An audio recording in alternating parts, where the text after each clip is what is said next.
Olá, sejam bem-vindos a mais um episódio do nosso podcast. Eu sou Tânia Miele e esse é o ForenseCast.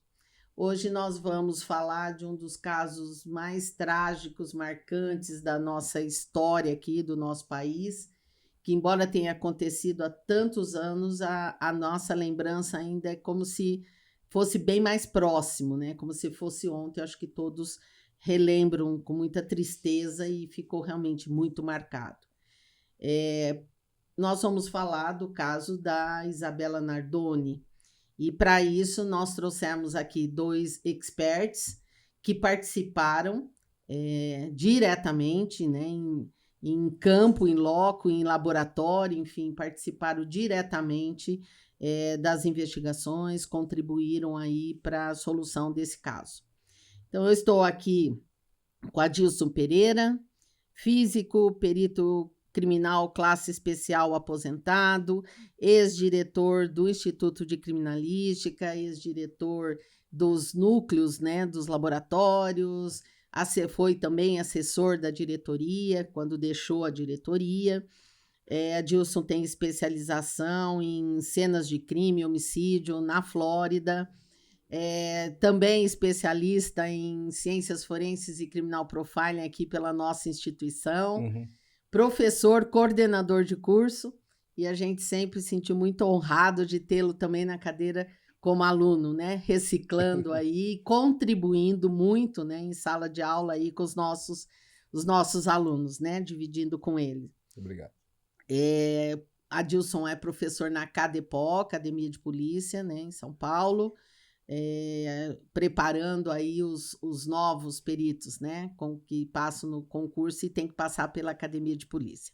Adilson, obrigado por estar aqui conosco, dividindo aí, né, essa bancada aqui, recebendo como nosso convidado aí, né, o nosso querido Gilberto Toyota, um expert aí da fotografia. Gilberto possui graduação em História, né, pela faculdade, pela USP de São Paulo, experiência em artes, acabou seguindo aí com ênfase realmente em fotografia, é fotógrafo forense, né, no IC, né, na Superintendência da Polícia Técnico-Científica, docente da CADEPOL também, aí, né, preparando os novos peritos, e docente, né, há muitos anos aqui, com muito orgulho, né, nos traz, é uma honra ter sempre o Gilberto, não só nos nossos eventos, mas como professor convidado aqui da nossa instituição. Então, muito obrigada aos dois por estarem aqui dividindo hoje esse tema tão relevante, tão importante, e não só falar de como foi, né, feito todo o trabalho, mas do impacto, né, que isso trouxe, né, o que se pensou, o que mudou a partir de um caso como esse, né? A gente sabe que foi bastante impactante. Obrigado, Gilberto. Muito obrigado, Tânia. É uma honra participar novamente de uma atividade da FVM. E, para mim, obviamente, que eu espero aprender muito com a Dilce e com você, porque todo encontro nosso é um grande aprendizado. Também queria cumprimentar o Adilson, meu ex-diretor, mas para sempre o meu líder. Okay. Muito bom Muito dia. obrigado. Bom dia, Gilberto. Bom dia, Tânia. Obrigado aí pelos elogios. É uma honra para mim. Conheço o Gilberto há muito tempo e a gente trabalhou junto, até desenvolvemos projetos juntos ali na diretoria, e é uma honra estar aqui também. Muito bom. Bom, vamos lá, né? Vamos começar aí contextualizando esse caso. O Adilson, até numa das conversas que nós tivemos dias atrás, acabou surgindo essa questão desse caso da Isabela Nardoni, e ele acabou nos dizendo, eu nem sabia, que na época ele foi até responsável, né? Colocaram ele como responsável para intermediar, né, tudo aquilo que estava acontecendo, né, ali dos peritos, de toda aquela investigação, e a mídia, né, o pessoal, os repórteres, que isso também a gente sabe o quanto é complicado também, né, o quanto a mídia pode ajudar, mas o quanto ela também pode trazer ruídos aí nessa conversa, nessa duplicação de informações e que também acaba muitas vezes até prejudicando. Então, Adilson, eu vou pedir que você comece aí, então, Bom, contextualizando, né, esse caso. o caso Isabela Nardoni, ele se mostrou um caso emblemático, até porque a mídia esteve muito em cima, né? Consequentemente, também trouxe os benefícios e os malefícios disso, né? Quando a mídia está muito intensa num caso, corre-se o risco de se passar informações que venham a prejudicar a investigação. Mas, nesse caso específico, né, além de trabalhar no laboratório referente ao caso, o superintendente me colocou como sendo o contato com a imprensa. E esse contato teve que ser feito de tal forma que municiasse a imprensa com o que fosse possível e, ao mesmo tempo, não prejudicasse a investigação. Outra coisa, e aí vem o lado bom, foi que esse caso acabou mostrando o que é a polícia técnico-científica, principalmente a de São Paulo, e os seus componentes e os seus recursos. E isso foi muito bom. E até mostrar também que o perito ele não trabalha sozinho, ele trabalha com uma equipe, ele trabalha com um suporte grande atrás, principalmente para casos desse tipo, né? E com profissionais da categoria do Gilberto, né, que está aqui hoje conosco, que podem dar uma validação à prova em termos de fotografia, né? Nós tivemos desenhistas trabalhando nesse caso. O quadro é bem grande de profissionais que trabalharam nesse caso. Depois, mais tarde, eu até gostaria, com a permissão da Tânia, né, de falar os nomes de todos os componentes que participaram desse caso.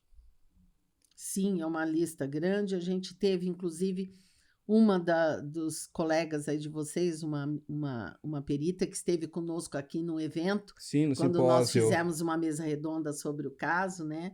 E ela foi uma das que trabalhou em campo, né? Exato, a Márcia Casagrande. Isso, ela esteve aqui conosco também. Gilberto, como é que foi isso para você, documentar uma cena como essa, uma situação dessa, assim, como o impacto inicial disso?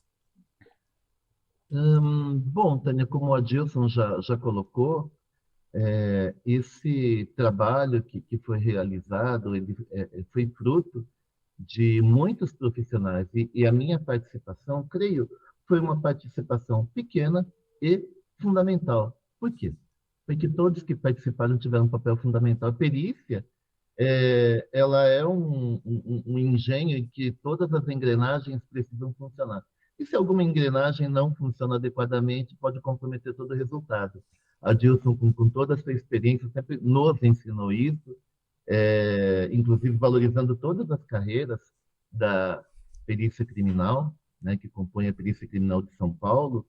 Então, para mim, foi um aprendizado muito grande, porque, apesar de já ter 5 anos de carreira, eu acho que foi o primeiro caso em que nós fomos bombardeados, né, com imagens da mídia e todo mundo queria saber exatamente. Eu acho que a sociedade de São Paulo, a sociedade brasileira como um todo, quase que tomou um susto quando percebeu que nós tínhamos uma perícia criminal tão eficiente, com profissionais tão dedicados, e que, né, tudo aquilo que eles viam, né, romantizado nas séries de TV adquiriu um tom, né, verdadeiro.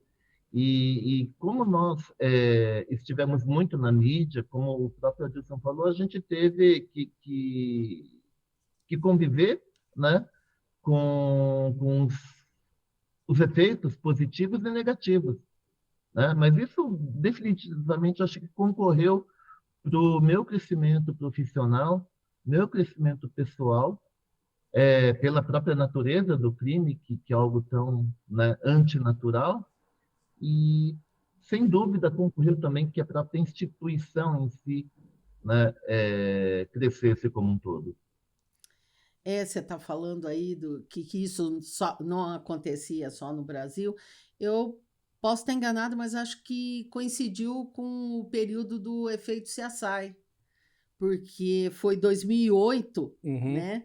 Então acho que foi mais ou menos quando teve a vinda de seriados, né, de filmes.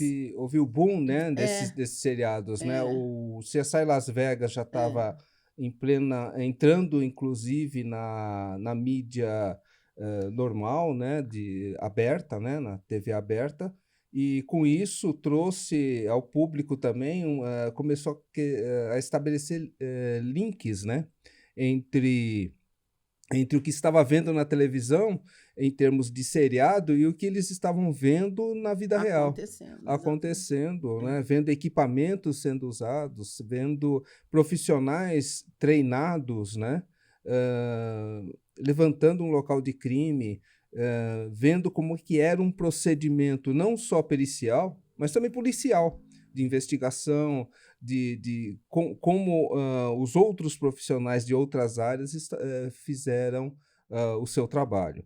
E isso aí foi muito bom, porque deu uma experiência muito grande, para mim foi uma experiência muito grande em termos de mídia, né, de comparecer em vários tipos de mídias, né, televisão, rádio, internet, e com isso me deu também uma experiência de contato, né? E até aquele friozinho que começava a dar na barriga de você enfrentar uma câmera de milhões de pessoas do outro lado te vendo, isso aí começou a minimizar um pouco, até porque uma coisa que todos os profissionais da polícia científica têm como condição profissional é de estar sempre atualizado, né? Inclusive do caso em questão, para você saber como expor, o que expor e quando expor, né? E isso é importante, foi muito bom. Muito bom. Adilson, acho que você pode começar já colocando para nós como foi, né, o início disso, a partir do momento que vocês recebem essa chamada, como foi organizado, as equipes, né? Eu sei que foi longo, foi um período de Foram. muitas horas de trabalho, então passa um Bom, pouquinho de como isso foi organizado. Bom, o início é a chamada, né? A chamada para um caso, né? Na situação aí do Ardoni, quem atendeu primeiro o local foi o Sérgio, né? O Sérgio Vieira Ferreira. Ele foi ao local, chamado inicialmente como alguém invadiu um apartamento e jogou uma criança pela janela, né? Como uma situação de latrocínio, né? Um furto seguido de morte, um roubo seguido de morte. Daí ele chegou lá e ele viu algumas coisas estranhas, umas coisas que não estavam batendo com uma dinâmica que ele pudesse estabelecer. O corpo da menina não estava lá no jardim, já tinha sido acionado o SAMU, e estavam tentando levar para o hospital, morreu a caminho, me parece. E com isso ele pediu para que o local fosse fechado, né, e que necessitaria de outros recursos, né, para dar uma olhada. Na criminalística a gente tem uma ideia da seguinte situação. Quando você está num ambiente onde os frequentadores do ambiente conhecem o métier da perícia, conhecem criminalística, a gente tem que tomar um cuidado maior em examinar esse ambiente, porque eles sabem o que o perito procura. Então, foi a informação que ele tinha era justamente que um casal que morava lá eram advogados criminalistas, então, ou estavam envolvidos nessa área. E, consequentemente, e como ele viu algumas coisas diferentes, né, da situação normal de um crime como aquele, ele achou melhor examinar com um pouco mais de cuidado. O cuidado é sempre a nossa linha de conduta, né? E, com isso, ele isolou o local e pediu um reforço não só de colegas, que pudessem ter mais pares de olhos olhando, mas também de instrumental e de equipamentos para melhor analisar o local. Tá?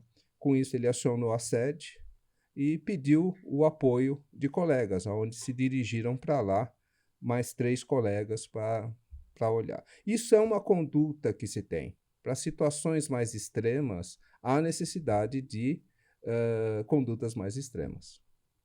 Então, essencialmente, foi no dia 29 de março de 2008, temos aí mais de 15 anos atrás, mas é um evento que marcou na história brasileira do crime e também marcou na polícia científica como um marco de visualização do público em relação ao que é.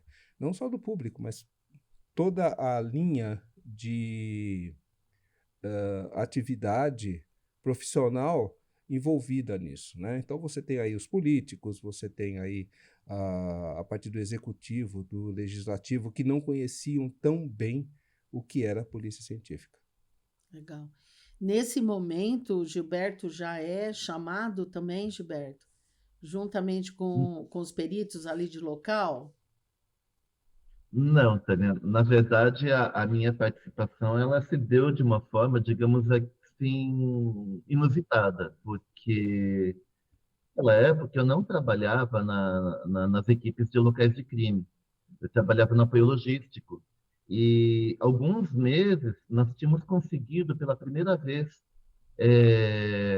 comprar nossas câmeras digitais, porque sempre houve um questionamento muito grande acerca de equipamento digital, mas como eu já trabalhava, era responsável pela compra de equipamentos e suprimentos, lá no Instituto de Criminalística, eu já estava percebendo que a gente tinha muita dificuldade em comprar insumos, filmes, de forma que, com, né, todo o apoio do Adilson, né, Dr. Celso Perioli e mais os assistentes, nós fomos a primeira instituição pericial do Brasil a adquirir as câmeras digitais maciçamente.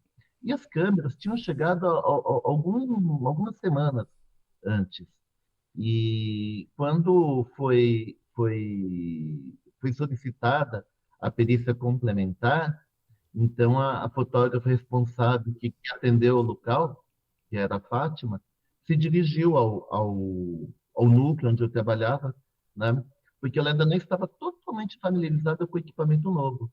E aí eu tinha acabado de vir de Santos, estava consertando o Minilab lá, e aí eu me apresentei para a doutora Rosângela, pedindo para prestar assistência para Fátima.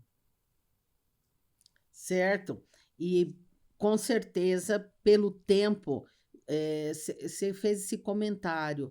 O caso aconteceu no dia 30, mas vocês seguiram trabalhando aí até Não, foi. quando? O caso aconteceu dia 29 Ah, dia 29. e a perícia inicial ela extrapolou o dia 29, foi para o dia 30, né? Foi no final da tarde o local.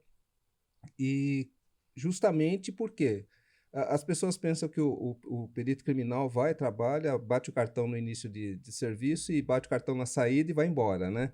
Não, mas a gente fica até a condição do caso que está sendo atendido estar dentro de uma condição profissional, uma condição de análise que te dê uma condição de ir embora e voltar mais tarde. Mas para isso você precisa tomar uma série de procedimentos, e esses procedimentos às vezes demoram. E às vezes também você precisa estar naquele local até que o insight do que aconteceu, em termos técnicos científicos, aconteça, né? E por isso que as coisas foram andando. Para-se a perícia, retorna-se à base, se estabelece quais são os novos recursos que devem ser levados a campo, retorna-se ao local com esses recursos vão ser usados. Se não forem suficientes, mantém o local preservado, retorna-se à base e pega-se outros recursos. É o uso proporcional da força tecnológica, vamos dizer assim, né? E isso que aconteceu nesse caso, né? E como a imprensa estava seguindo, cada retorno que a polícia científica dava ao local era novamente um estouro na mídia sobre aquele caso, né? E o que se deve pensar sempre é que uma equipe, um perito, né? E normalmente o perito e o fotógrafo vão ao local de crime. A partir dali, se estabelece uma rede de suporte para essa equipe.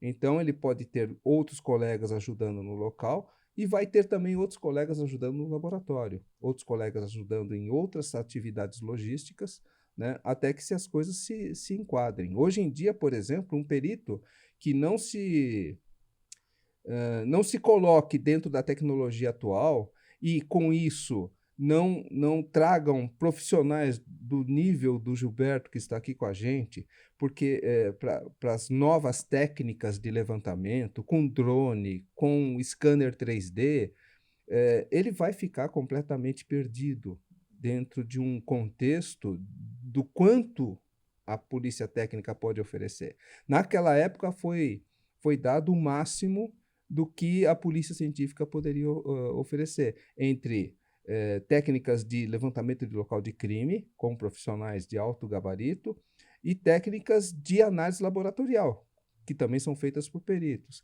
E técnicas de fotografação, o Gilberto é um especialista na fotografação com reagentes para sangue latente, né?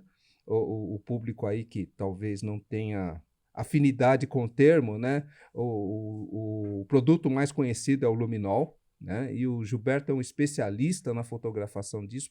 Uma das razões também pelo qual você foi chamado, não foi, Gilberto?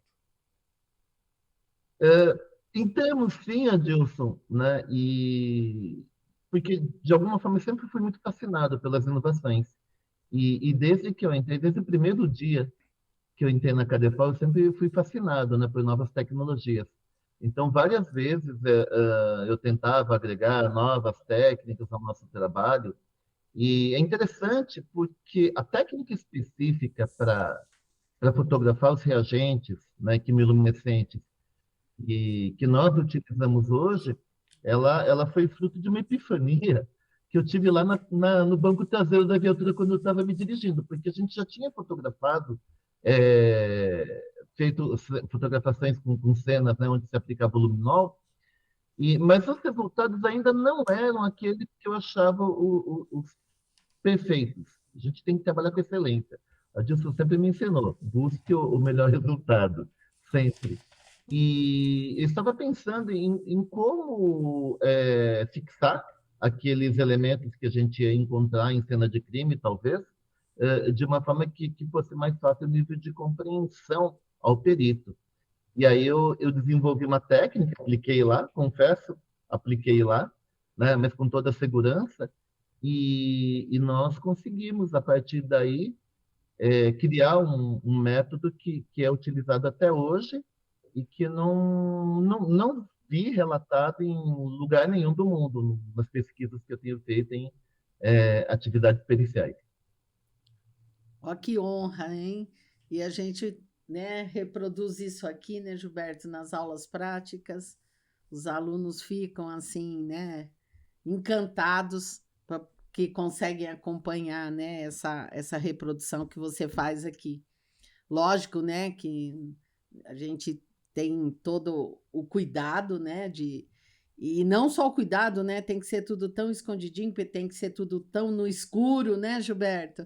Mas a gente sempre conseguiu, né, nas aulas, apresentar aí para os alunos isso que você conseguiu fazer lá. Mas, assim, vamos dizer, Adilson, pegando de novo, o perito vai, ele volta, ele, havendo necessidade, ele pede para aquele local ficar ali preservado. Uhum. Isso aconteceu lá e voltaram, vamos dizer, mesmo depois dessa data, 29, 30, continuou tendo necessidade de voltar ao local. Sim, porque, por exemplo, vamos dizer, quando o Sérgio falou, olha, mandou para a sede, né, para os colegas lá, preciso de novos recursos, daí se dirigiram para lá a Rosângela e a Mônica, se não me falha a memória. Você pode ir aproveitando e já fazendo Isso. até como um agradecimento, né, Gilberto, a equipe todos toda que trabalha. participaram. E aí você pode ir organizando, né, o Aham. que foi a equipe de local ali, né, que a equipe dos laboratórios, o que se levou, o que se trabalhou, né, Eu o acho que se que levou de vestígios e, né? eu rapidamente, então, vou É, falar todos que estiveram é, envolvidos e daí eu entro na sequência. tá. Então, no exame do local de crime, né, o Sérgio chegou primeiro, o Sérgio Vieira, depois foram para lá a Mônica Catarino, a Márcia Casagrande, que esteve aqui dando uma palestra sobre É, os Nardoni, e a Rosângela Monteiro. Depois, no laboratório de física, esteve trabalhando eu, o Hermindo Lopes e o Valdir Dainese, onde a gente analisou a tela, tentou identificar quais instrumentos foram utilizados para o corte.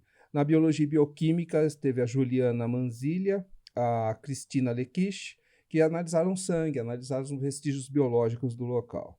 Daí a gente entra na parte da logística do Instituto de Criminalística, onde você tem aí os fotógrafos trabalhando, né, e os desenhistas. Dos fotógrafos, eu peço desculpa para o Alexandre, do IML, que eu não tenho o nome completo dele. Se o Gilberto lembrar, por favor, fale. Tem o Alexandre, do IML, a Fátima Oliveira, né, que o Gilberto já citou, o Gilberto, né, o Gilberto Toyota, o Luciano Casartelli e o Marcos Gatelli. De desenhista, teve a Ângela Motisuki, a Vera Lúcia Cordeiro e o Marivaldo Brito. No IML, nós tivemos, na necrópsia, 3 médicos legistas, né, trabalhando juntos aí, o Laércio Oliveira, o Paulo Sérgio Alves Tiepo, o Carlos Penteado, na antropologia, o Mário Jorge Tsuya, na radiologia, o Luiz Donato, na sexologia, a Roseli Gordoni, anatomia patológica, Maria Tereza Seixas, na odontologia, Eduardo Gomes, e na toxicologia, a Cátia Regina Salles e a Eliane Cristina Nazi. Você vê que a equipe é enorme, né? Sem todos trabalharem juntos, sem uma equipe trabalhar coesa, junto, mandando dados, quem está no local não tem como raciocinar sobre ele. Porque como é que a gente vai provar uma coisa sem uma fotografação bem feita? Como a gente vai provar uma coisa sem um esquema de desenho bem feito, né? Então, o que aconteceu? O Sérgio chamou uma equipe de apoio, a Mônica levou luz forense, né? É uma das coisas que aparece muito nas imagens da internet, a Mônica do lado de fora da janela usando uma lanterna de luz forense. Inclusive a imprensa perguntou o que é aqueles flashes de luzes azuis e verdes que apareciam no apartamento. É o momento em que a gente explica a técnica para a mídia e para o público. Depois disso, a tela foi recolhida, né, também. Ela foi cuidadosamente recolhida. Para ser recolhida, você precisa fotografar os procedimentos para que eles fiquem validados, né? Novamente, aí vem as técnicas de fotografia forense que devem ser usadas para a preservação da prova, a cadeia de custódia. Mesmo a lei de cadeia de custódia tendo saído somente em dezembro de 2019, ou seja, 11 anos depois, a Polícia Científica de São Paulo já trabalhava com cadeia de custódia, né? Os procedimentos fotográficos, os procedimentos de recolha de material do local, dentro de padrões técnicos, considerando a cadeia de custódia, né? Daí, o que aconteceu? Com a luz forense tem um limite de alcance. Daí falaram, bom, estamos vendo alguma coisa, mas precisa ver melhor. Precisamos ir mais longe. Daí tem um novo retorno ao local. Então, aí você já está com um terceiro retorno ao local, aí sim com reagentes, né, que foram usados lá no local para fazer a revelação. Esses reagentes, cuja técnica de fotografação, nós temos um dos maiores do Brasil aqui presente, o Gilberto, como o que dominou e o que estabeleceu essa técnica aqui, não só em São Paulo. O Gilberto correu o Brasil, acho, ensinando fotógrafos sobre isso, né? Como usar essa técnica. Bom, com isso, O sangue recolhido no local foi para os laboratórios de biologia, o corpo analisado no IML e a tela foi para o laboratório de física, né? Então, essa tela teve 2 momentos. No laboratório de física, para recolher material para mandar para a biologia, porque ali tinha vestígios de sangue. Verificar se havia outro material naquela tela além do sangue. No caso ali, a gente tinha a sujidade, né, do ambiente, né? Então, a poeira que vem pela janela, essas coisas, né, que acabam ajudando a estabelecer o que se procurar. Por exemplo, se alguém entrou em contato com algum objeto, esse objeto, se estiver impregnado de alguma coisa, essa impregnação pode entrar em contato com essa pessoa. É um dos nortes da criminalística, né?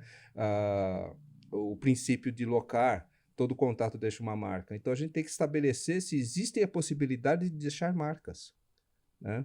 Então, quem esteve em contato com a tela pode ter ficado impregnado dessas marcas. Então, com isso, se obtém duas situações. Primeiro, o que cortou a tela. Daí se pediu ao Sérgio que se fosse ao local, né? Eu não tenho informação se ele foi sozinho ou se ele foi com mais gente, e procurasse lá materiais com as seguintes características, que foram as características que nós, na física, eu, Hermindo e o Valdir, concluímos. Olha, no início do corte da tela, havia um material que poderia ser uma faca e, de um certo ponto, de 2/3 em diante, houve um outro tipo de vestígio, de esmagamento, como se fosse uma tesoura. Então se pediu, olha, retorne ao local, aí vai novamente ao local e procure o instrumento que fez isso, com essas características.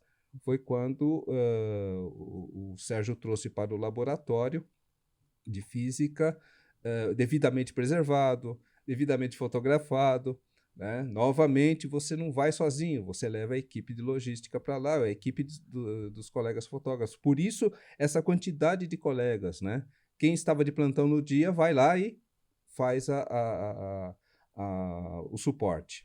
E com isso, com os dados que a física deu, o Sérgio foi lá e procurou os instrumentos mais possíveis. Tem uma série de coisas que o laboratório pediu para ele, para tomar alguns cuidados, mas eu acho que seria muito longo explicar aqui. Ele achou esses dois materiais que estavam fora de contexto. A perícia, quando a gente analisa um local de crime, uma das primeiras coisas que a gente verifica é o que está fora do contexto desse local, o que foge à normalidade desse local. E normalidade de local é diferente para cada um. A minha casa tem uma normalidade diferente da casa da Tânia, da casa do Gilberto. São procedimentos. A gente olha para aquilo e fala o que é normal e o que não está sendo normal aqui. E ele encontrou esses 2 instrumentos, né, essa faca e essa tesoura, fora de um contexto de onde deveriam estar nessa casa, né? E trouxe para nós. E na física não se conseguiu achar um vestígio na faca, mas ela tinha as características de corte que foi visto no laboratório. E a tesoura, né, de corte de frango, né, aquela usada em cortes de frango, né, se achou um pequeno vestígio ali da tela, né, um vestígio de mais ou menos 1 milímetro, estava impregnado num ponto lá. Isso aí foi levado aos equipamentos de laboratório, confrontado com a tela, para saber se realmente era da tela, né? Confrontado com qualquer outro material que tivesse lá no local, que pudesse dar aquele tipo de vestígio, e o único material que batia era o da tela. Então, aquela tesoura, ela correspondia não só ao tipo de corte, mas o instrumento provável que foi utilizado. E, fora isso, o sangue recolhido foi para a biologia, né? Outros materiais biológicos foram para a biologia também, material do carro, né? Material do apartamento, análise de fechadura para verificar, havia a história de que havia sido usado uma ferramenta para entrar no apartamento, uma chave falsa, alguma coisa assim. Não foi encontrado nada de diferencial. E com isso, há novos retornos, né? E depois disso ainda teve o retorno de fazer a reconstituição do fato, tá? Você participou da fotografia de reconstituição, Gilberto? Ou tem informações? Não, quem fez a reprodução simulada foi o Marco Antônio. Marco O Marco Antônio. Antônio, Márcia Casagrande, né? Porque eles já trabalhavam na equipe de reprodução simulada, né? É importante, né, que na reprodução simulada, nesse caso não, mas normalmente quando você tem partes, né, que as equipes entre fotógrafo e perito sejam fixas, porque existe uma série de sinais, né, previamente combinados que nós trocamos, né, de forma que nós, né, possamos fazer o nosso serviço sem, digamos, dar qualquer tipo de pista para as partes, né, de como a gente está conduzindo. E também só queria acrescentar, Dilson, que pode parecer, né, que nossa, tudo isso, todo esse aparato foi acionado para o caso Isabela, não, né? Sempre que há um crime dessa natureza, todos os dias, né, ele vai iniciar um processo, né, que é uma cadeia de profissionais e recursos. Então, não foi porque foi o caso Isabela, mas sim, comumente todos os casos dessa natureza, quando a gente atende aqui em Sorocaba, um homicídio de autoria desconhecida, e quando nós encontramos também vestígios hematóides, a gente também faz isso. Quando a gente encontra vestígios que têm que ser analisados pelos núcleos de física, a gente encaminha. Legal. Gilberto, o Adilson começou a falar aqui de cadeia de custódia e eu queria que você detalhasse um pouquinho mais essa questão da cadeia de custódia fotográfica, né? Como é que vocês vão documentando isso? Bom, a cadeia de custódia ela tem várias etapas, e uma das etapas é a fixação, né, das provas, né, e das evidências na cena de crime. E a fotografação, seja talvez um dos recursos mais eficientes e práticos para que a gente faça essa fixação. Porque, muito embora, né, perito oficial possua fé pública, isso não quer dizer que ele tem licença para escrever o que quiser, todo mundo tem que aceitar. Dentro do processo, a gente tem, inclusive, né, a figura do assistente técnico, a gente tem várias figuras, do perito judicial, né, de forma a dar direito à ampla defesa a todas as partes. E, no caso da fotografia, ela vem a reforçar, né, dar robustez ao laudo pericial, no sentido em que, né, partindo do princípio que a gente tem aquela máxima de que, né, as pessoas têm que ver para crer.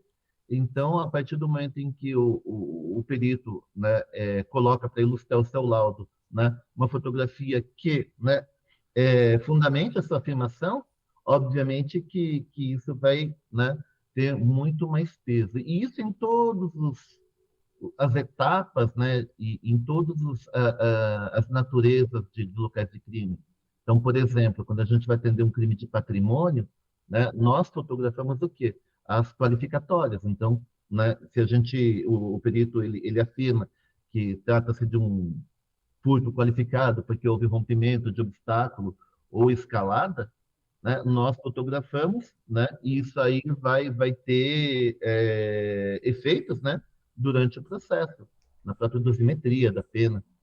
Então, a fotografia, ela anda, eu acho que para e passo com a perícia criminal. Uma não consegue se desvincular da outra. Gilberto, você está falando aqui, eu estou pensando em todo esse contexto e nós não podemos negar que quando se fala em caso Nardoni, a questão do luminol é muito forte, né, Adilson? Exato. A gente sabe de tudo que todos fizeram, mas há uma ligação muito assim, todo mundo. Há o luminol, que aliás o luminol é uma marca, né? Mas tem que falar no luminol para entender o que é. Fala para a gente, Gilberto, descreve para o pessoal, né, entender como foi feito isso, em que momento você esteve lá, o que já tinha sido mudado no local, o que você teve que fazer para realmente aplicar a técnica e revelar aquilo que você estava buscando, que você imaginava que você conseguiria buscar com essa técnica? Bom, o luminol, na verdade, uma substância, né, que está dentro da categoria dos reagentes quimiluminescentes. Então, quando eles são associados a alguns elementos, eles produzem luz, né, porque ele provoca o rearranjo das moléculas. A energia excedente desse reagente, dessa reação, ela é eliminada na forma de fótons. Para aquele caso, Isabela, nós não utilizamos exatamente o luminol. Nós utilizamos um outro produto, que era o produto que nós tínhamos à disposição naquela época, certo? Que era o Blue Star Tablet, né? Mas praticamente assim, mesmo princípio, né? E o grande problema é o seguinte: em outros países, quando a fotografia com luminol é realizada, né? Como é que a gente faz? A gente entra no ambiente, escurece, ou seja, controla né, toda a luz ambiental, e aí, munidos de borrifadores, nós aplicamos o luminol, né? E o propósito do luminol é ele evidenciar vestígios latentes que nós não enxergamos normalmente, né, à vista desarmada, mas não que essa mancha seria sangue, ele é um teste presuntivo, né? Porque ele tem lá os falsos positivos. Então, o objetivo é você encontrar manchas latentes, para que possibilite o perito fazer a coleta, mandar essas amostras para os laboratórios e assim obter o resultado se as amostras tiverem qualidade e quantidade suficiente. E um outro problema é que o luminol, quando você aplica, quando ele reage, ele provoca uma reação que é uma reação rápida. E no ambiente totalmente escuro, isso dificulta o quê? A coleta por parte dos peritos. Você tem vários pontos de coleta, e esses pontos vão ficar brilhando por simplesmente alguns segundos, e no escuro, então torna-se muito problemática, né, a coleta. Aí, por conta disso, o que nós tentamos fazer? Indo lá para o local, eu falei assim, o grande problema é que a gente não sabe quanto que a gente vai ter de reação. Se a reação com luminol, ela é quantitativa, né? Quanto mais material reagente tiver, ela vai produzir mais luz. Então, você pode tanto ter um resultado onde você tenha lá muito brilho, ou você pode ter o brilho de apenas um ponto azulado.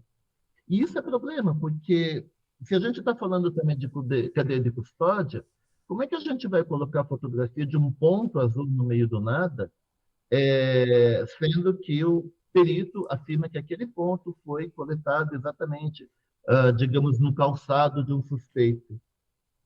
Então, eu pensei em fazer um processo de sobreposição de imagens, onde nós produziríamos primeiro uma imagem do suporte ou do local onde nós fotografaríamos, né, uma fotografia normal, e depois nós faríamos uma reação, né, uma fotografia da reação com longa exposição, né, e aí nós faríamos uma sobreposição dessas duas imagens. Então, lá que foi desenvolvido o processo de sobreposição de imagens que permite, além de localizar com precisão o local aonde esses vestígios, né, foram identificados, também ele permite que o perito faça uma análise da morfologia dos vestígios, de forma que seja possível até determinar como é que foi a dinâmica daquele evento. Em vários casos que nós atendemos, a fotografia da reação evidenciada pela aplicação do luminol permitiu aos peritos determinarem como é que ocorreu aquele crime, em que local, se houve arrasto de corpo, se houve tentativa de limpeza, se houve ocultação de cadáver. Então, a gente está falando até mais do que simplesmente a cadeia de custódia. E, obviamente, que facilita também a coleta adequada, porque no momento em que acendemos as luzes e a imagem da reação já está perenizada, lá na câmera fotográfica, a gente consegue, através da fotografia, orientar os peritos aonde proceder exatamente à coleta. Então, esse processo ele é feito na própria câmera, ele utiliza um formato de arquivo que é um formato que não é passível de ser adulterado ou alterado, né? Isso é conforme a intencionalidade, né? Mas não pode ser alterado, que é o formato de arquivo RAW, que é considerado o formato de arquivo, digamos, o negativo digital. Então, a cadeia de custódia está toda fechada, até que nós não tivemos nenhum questionamento, e se houve questionamento, com certeza os nossos peritos criminais conseguem fundamentar com toda certeza a segurança de todo o procedimento. E em termos do caso Nardoni, houve várias tentativas de derrubar o laudo. Nesses anos todos, né, em que os autores estiveram presos. Mas nenhuma das tentativas, mesmo vindo profissionais de fora do Brasil, eles conseguiram acharem alguma falha no laudo. Quando o Gilberto falou sobre as manchas de sangue, justamente aquilo determinou, inclusive, em que altura provável, né, a vítima ali, no caso a Isabela, estava quando o gotejamento se deu, né? Como o Gilberto falou, foi possível ver a morfologia, né, a forma da mancha, e com isso determinar, inclusive, as condições em que essa mancha se deu no local. Isso aí, além da coleta ser passível de ser feita, e ainda bem, naquele momento, com a ajuda do Gilberto, na situação de uma fotografia digital, o perito pôde olhar na hora e determinar os novos procedimentos de imediato, e não esperar uma revelação, como era antigamente, e só após a revelação fazer novos procedimentos. Então, nesse aspecto, principalmente do caso Nardoni, houve uma evolução na fotografia, na técnica de preservação do vestígio, né? Até é tão importante a fotografia e o desenho, né, desses profissionais junto com a gente, que consta do Código de Processo Penal que a perícia realize a perícia com fotografia e desenho. Então, há necessidade de ter esses recursos e profissionais qualificados. No caso do Nardoni, por exemplo, a fotografação de cada um dos itens de forma adequada, a recolha de cada um dos itens de forma adequada, propiciou dar provas que até hoje são irrefutáveis. A análise da tela, por exemplo, quando o núcleo de crimes contra a pessoa colocou a tela nas mesmas posições da janela e ali pegou material de camisetas, né?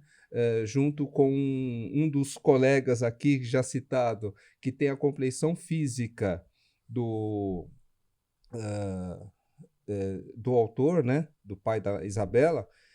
Foram feitas várias tentativas de se verificar se as manchas que foram encontradas, as marcas, né, que foram encontradas na camiseta do pai,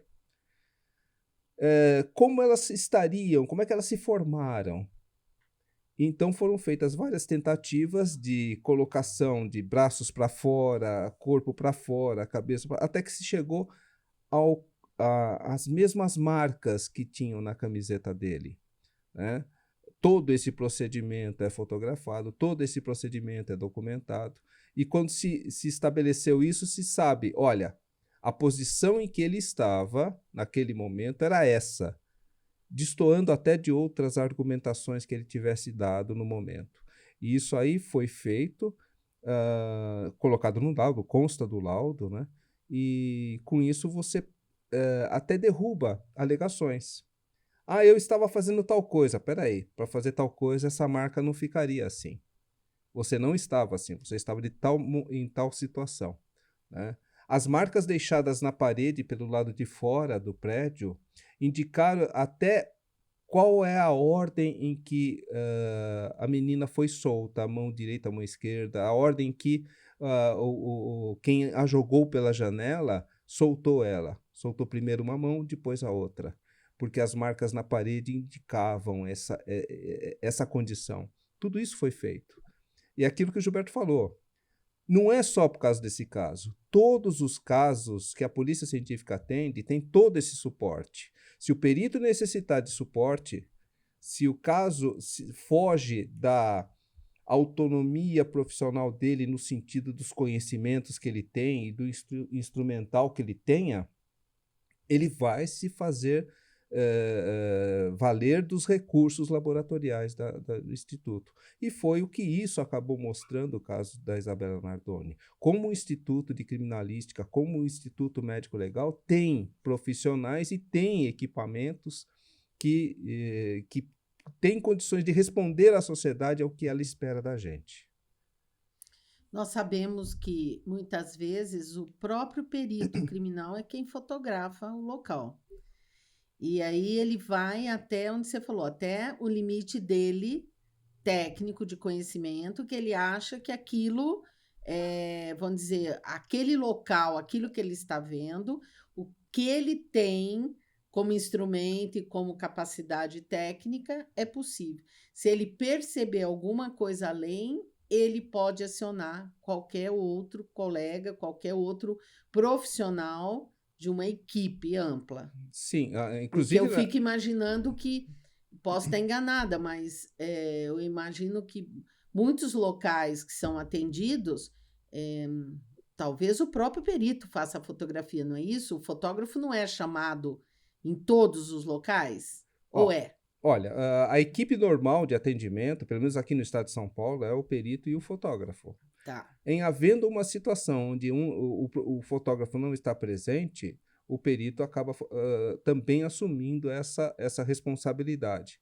Mas ele assume essa responsabilidade diante de um ensinamento que ele teve na academia, com profissionais como o Gilberto. O Gilberto Sim. é professor lá. Ele ensina os peritos como fotografar, para justamente num momento em que há uma carência de profissionais, desculpe, ele possa suprir essa necessidade, né? É claro que ele vai até o limite do conhecimento dele, até onde há situações em que ele vai realmente falar assim, não, aqui eu preciso de alguém com conhecimento acima do meu. E isso aí pode acontecer tanto na área da fotografia, como na área do desenho. Por exemplo, eu como nos locais de crime que eu já atendi, eu não tenho a capacidade de desenhar um local, de fazer um desenho técnico que um desenhista técnico pericial tem. Então, mas eu sei carregar comigo todos os dados necessários para isso. Quantas vezes num local eu pedindo fotografias de tais vestígios, o próprio colega fotógrafo falou assim, olha, desse ângulo que você está pedindo não vai dar para fotografar, porque não vai aparecer, a luz está vindo de uma outra forma.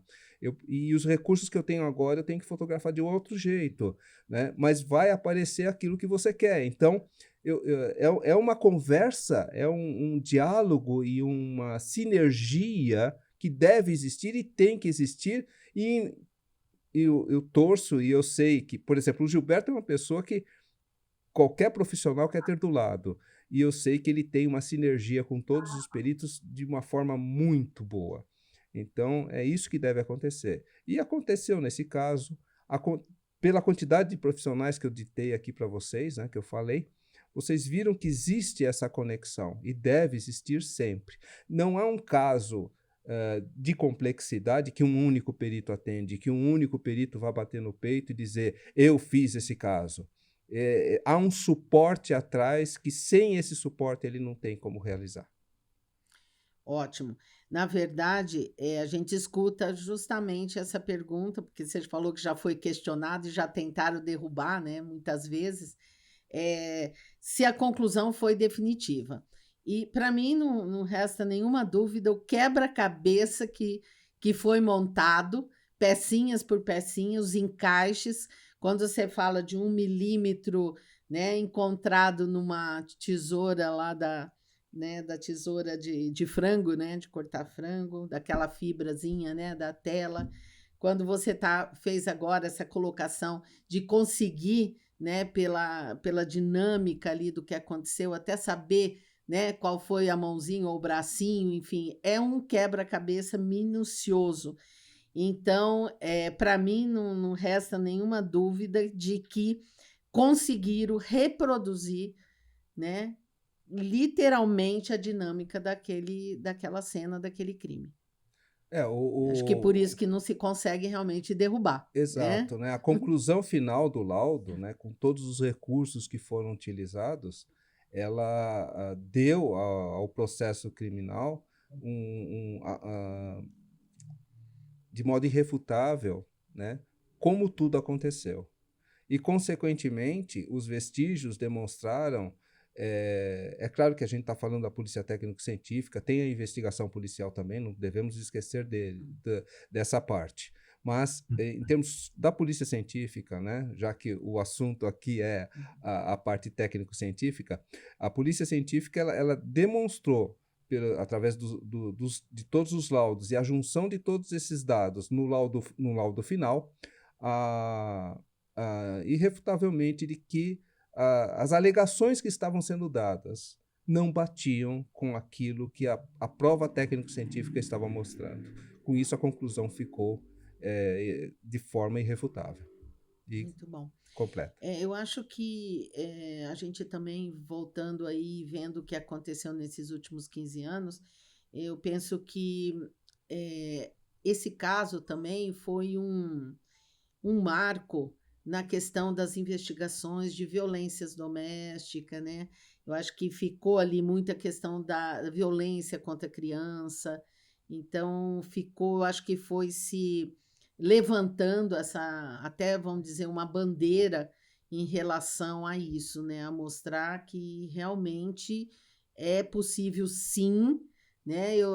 Você encontrar, né, quem foi, encontrar o autor, o que aconteceu, como foi. Então, talvez até houvesse aí algum pensamento de que a perícia não conseguiria descobrir, né? Nós temos um outro caso aqui também da nossa região, do Pedrinho, que foi maus tratos, né? Mas que foi uma tentativa de encobrir o crime, né? Correto. Tanto que ele foi enterrado, depois exumado, né? A própria antropologia conseguiu, né, também mostrar marcas, né, dos maus tratos e tudo mais. Mas eu acho que ali também, então, esse caso foi, vamos dizer, emblemático e marcante nessa questão de investigação de crimes de violências, né, contra vulneráveis de uma forma geral. Bom, caminhando aqui, né, para o nosso fechamento, eu peço, Gilberto, que você dê seu fechamento, o que isso representou, né, para o teu trabalho, para a tua carreira e para tudo que veio depois disso, e o mesmo depois para o professor Adilson, né, que faça aí um fechamento para nós. Bom, atuar nesse caso, para mim, meio como serviu como um batismo de fogo. Naquela época, eu não era casado, não tinha filhos ainda, né?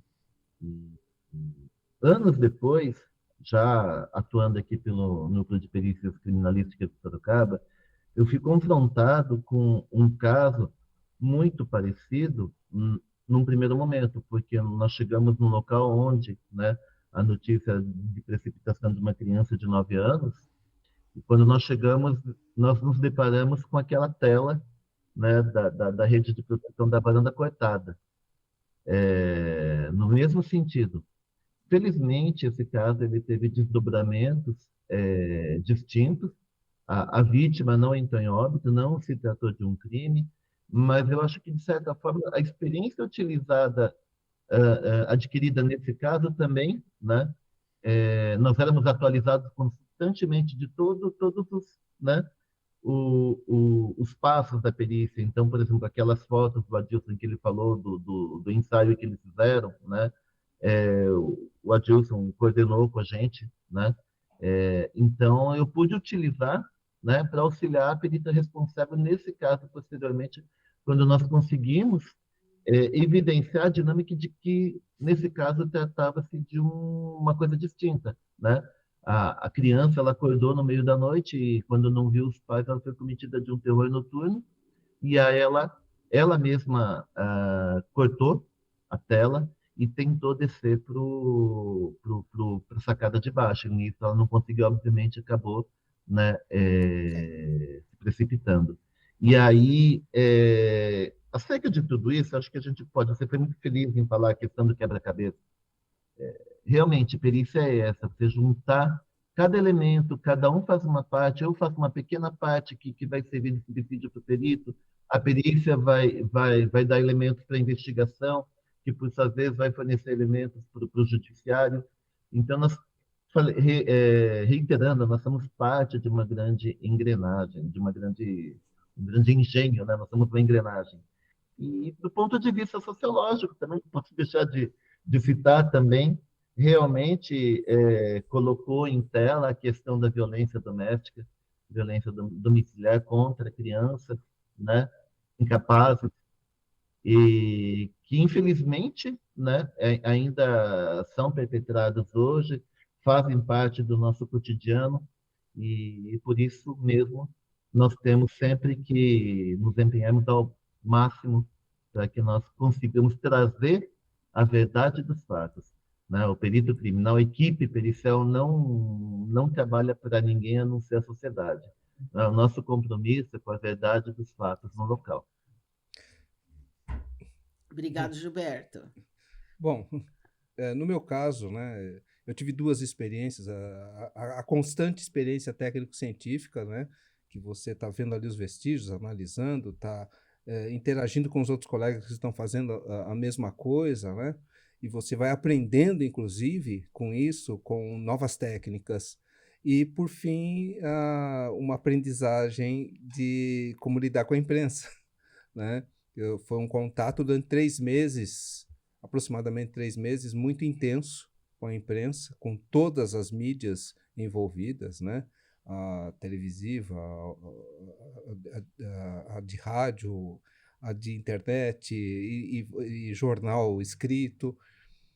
E isso aí foi uma lição muito grande, né? Me deixou preparado, inclusive, para o que vieram depois, né? Mércia Nakashima e outros que acabaram tendo que estabelecer aí contatos com a imprensa também. Então, essa situação foi muito importante. E uma coisa, né, como eu sempre falo, né, a minha segunda pele é a polícia técnico-científica, é ser perito criminal. E esse caso deu uma visibilidade para a polícia técnico-científica muito boa, no sentido de nós mostrarmos para a sociedade que ela não está desamparada nesse aspecto. Que aquilo que ela vê na televisão, apesar de ser romanceado, Não acontece não em 50 acontece minutos, que é um episódio, exatamente, né? Mas ela tem esse suporte, né?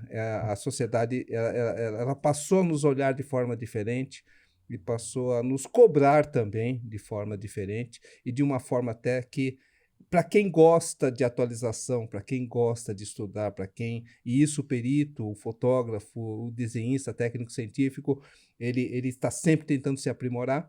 Para quem gosta disso, a cobrança é bem-vinda. E a sociedade deve e sempre cobrar o melhor de nós. E para que a gente possa diminuir essa situação de crimes domésticos, das crianças que passaram a ser vítima. Agora nós temos também uma visibilidade maior para o feminicídio. Isso. Tá? Então, tudo isso é uma cadeia, né? Veio numa sequência, e isso é muito importante. Então, a sociedade tem que cobrar, e para quem não tem medo de trabalho, a cobrança não assusta, deve ser feita. Isso mesmo. Quanto mais as pessoas estão informadas, formadas, mais elas podem exigir. E mais esse profissional tem que estar se atualizando, estudando e se preparando para cumprir cada vez melhor com com aquilo que lhe foi solicitado. E nós estamos fazendo o nosso papel aqui também, né, Gilberto? Estamos levando informação, né? Estamos chamando, né, o nosso público aqui, assim como os nossos alunos, que há anos a gente, né, traz justamente para que eles entendam o papel, né, nosso de estar informado, de saber exigir, e ao mesmo tempo, quando eles nos buscam para uma formação, né, que eles saiam daqui realmente com a formação, com a ética, sabendo como trabalhar e como enfrentar essas situações e como fazer a diferença nessa nossa sociedade, né? Porque estamos aí diante de todas essas questões que são de extrema importância e cada um de nós tem que fazer o seu papel e a sua contribuição, né? Gilberto, muito obrigado mesmo por ter estado aqui participando com a gente, mesmo que assim, né, à distância, mas você sabe que a gente está sempre muito próximo, né? Você mora no nosso coração. A Dilson, mais uma vez, pôde estar conosco aqui, né, Obrigado. nesse presencial. Agradeço muito, muito, muito. E convido realmente o público a nos acompanhar no nosso canal do YouTube, Faculdade Volpe Miele, nosso querido IPBJ, né, hoje Faculdade Volpe Miele, que lá nós temos sempre bons episódios e teremos bons episódios sempre cumprindo esse nosso objetivo. Obrigada a todos.